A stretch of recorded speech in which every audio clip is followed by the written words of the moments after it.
Now, also in this theory, of course, I want to address problems that the theory faces, and there are indeed problems that we should discuss now.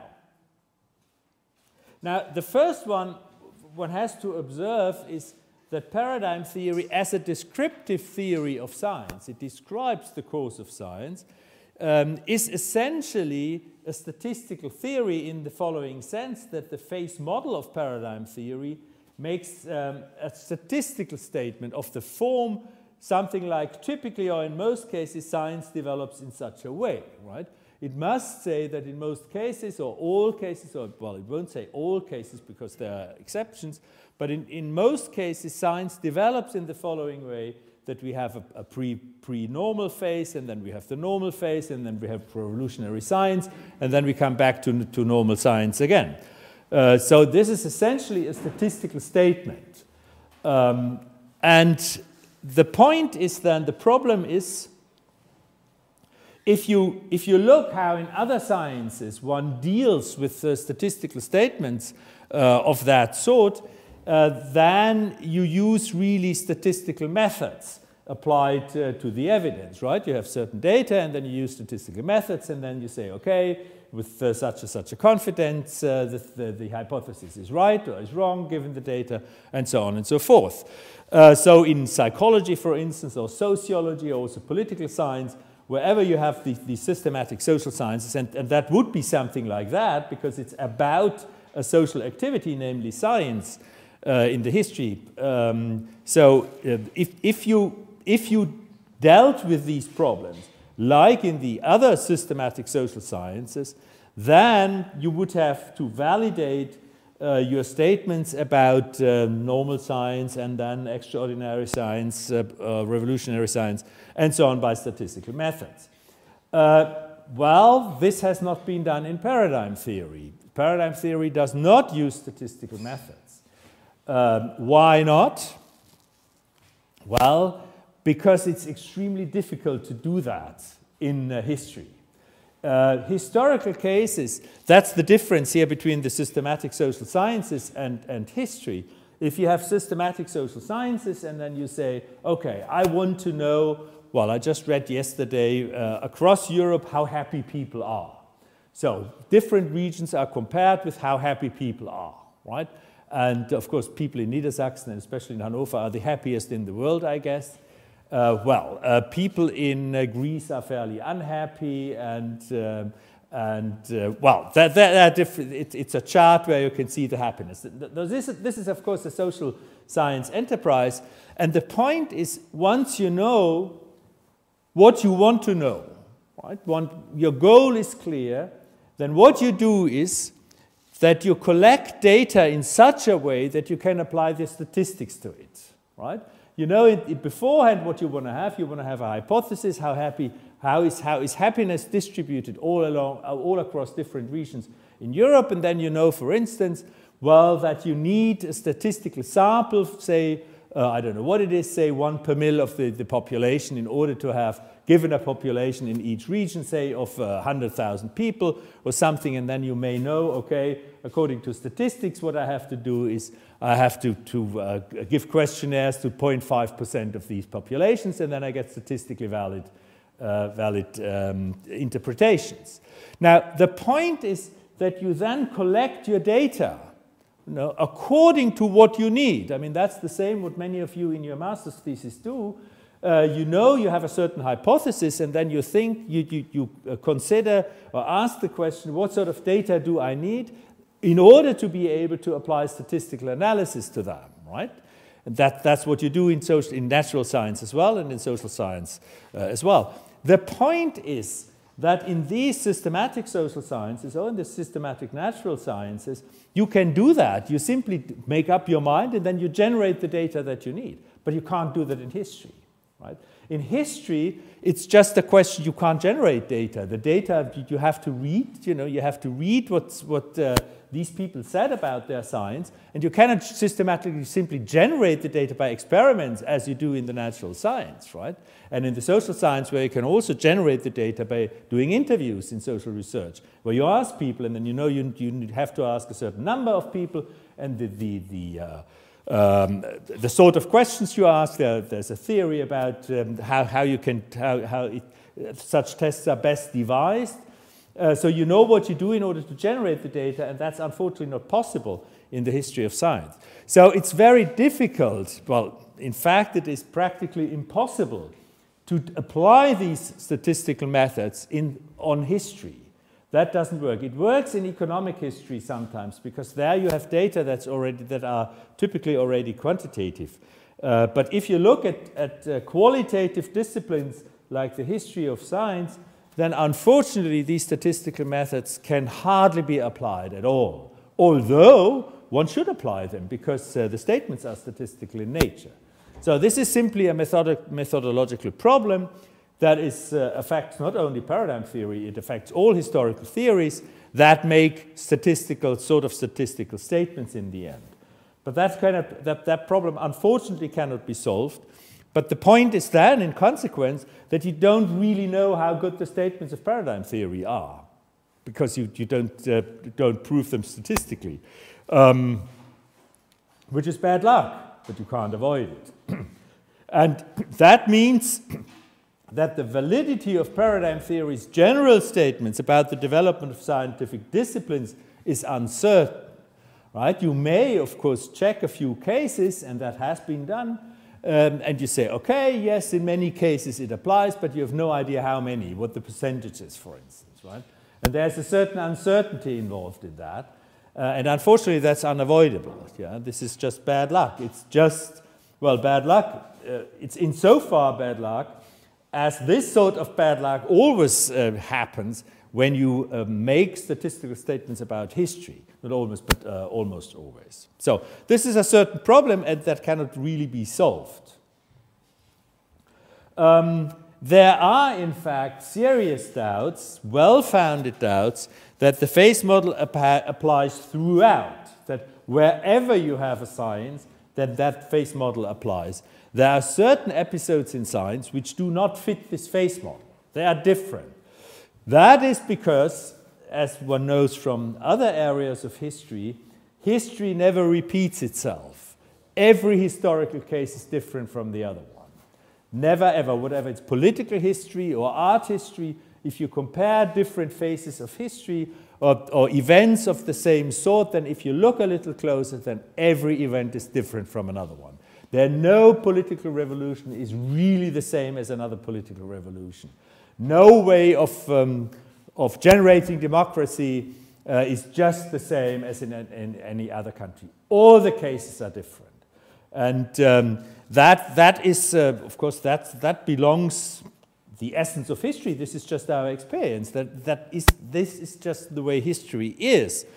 And that, of course, applies also to the history of science. So one wouldn't be surprised if you find cases that do not fit the phase model that paradigm theory articulates. And there are, in fact, cases where one can't really say that paradigm theory describes the development of a certain area of science correctly. And one is the development of general relativity from 1915 onwards. I think I said once a little about general relativity theory. It's the theory invented by Einstein between 1905 and 1915. It's the successor theory to Newtonian gravitational theory. It's a theory of gravitation that's very different from Newtonian theory. In Newtonian theory, gravity is a force, right? A real force generated by masses. Masses come with the force of gravity. That's the Newtonian theory. And we have the law of gravitation that says that this force decreases with 1 over r squared, with falling off rather rapidly in a sense. So the theory of the general relativity theory, which doesn't sound like a theory of gravitation, but it is. Okay, and why it is called general relativity, that goes into too many details, was developed and it was successfully tested. I also showed you or told you that this Mercury anomaly, that the ellipse of Mercury is turning around, that the 7% of the effect that could not be explained by classical gravity theory, namely Newtonian theory, that this rest of 42 arc seconds per 100 years, that this little rest could be explained by the modified theory of gravitation that general relativity offers. Now the point is, that's interesting, that if you look at development of gravitation, of general relativity, which was accepted around after 1915, there was very little normal science after 1919. Normal science that people, have this framework of general relativity, they have their paradigmatic solutions. In 1919, this was the solar eclipse that confirmed a certain prediction about the bending of light due to the sun. This was a big event in 1919, and Einstein became a superstar, an absolute superstar, the Michael Jackson of physics, or Madonna, whatever you prefer. He became a real superstar because he had predicted on the basis of general relativity that light is affected by gravitation. And that is something completely unthinkable in classical physics, that, when you have light and it goes in straight lines, and if you put a big mass here, then the light will be slightly bended around this mass. And that was shown in a solar eclipse, because only then do you have the effect in a solar eclipse that the light from the stars is then passing by very near to the sun. That it does, of course, all the time, but then you can't see the stars when the light comes very near to the sun, because the sun is so bright, and then you don't see the star. But during a solar eclipse, you see the stars around the sun. So what you then observed is, in a very famous expedition from 1919 to a solar eclipse, what was observed there, that indeed light was really bent around the sun a little, and that's the effect of general relativity. Oh, you look as if you don't understand. The point is this: we have a star here, and we have the sun here, and we have the Earth here. And the point is that the light of a light that reaches the Earth is by the sun. It's not a straight line anymore, but is slightly bended. Which means when you look at the star, then, and you look in this way, then you look here. Well, you would expect, without the sun, you would expect that the star is here, right here. And when you look with the sun in it, because there's a light bending, then the star appears to be here, right? Because you look in this direction, you look at the light, and you look in this direction, and then the star appears to be here. So the star is, due to the sun, moves outward a little, apparently, if you look at it. And this is an effect that the starlight feels the gravity, right? Light feels gravity, and this is completely unknown in classical physics, and that is one of the effects of general relativity. Now, the point is that in 1919, this prediction of general relativity was indeed observed. When we had this eclipse, only you need an eclipse here because otherwise the sun is too bright, right? But when the sun is then by the eclipse, you don't really see the sun, and you see the stars in the vicinity of the sun, and then you can measure their distance from each other and to other stars, and then you can see this effect. Now, the point is that this was a sort of normal science stuff. You had general relativity. You applied the general relativity to the problem of the starlight, right? And then the prediction was there must be a slight change of the position, very small, by the way. It's 1.5. This here is 1.57 arc seconds. It's a very small effect. You must measure very carefully to see this effect. It's very small indeed.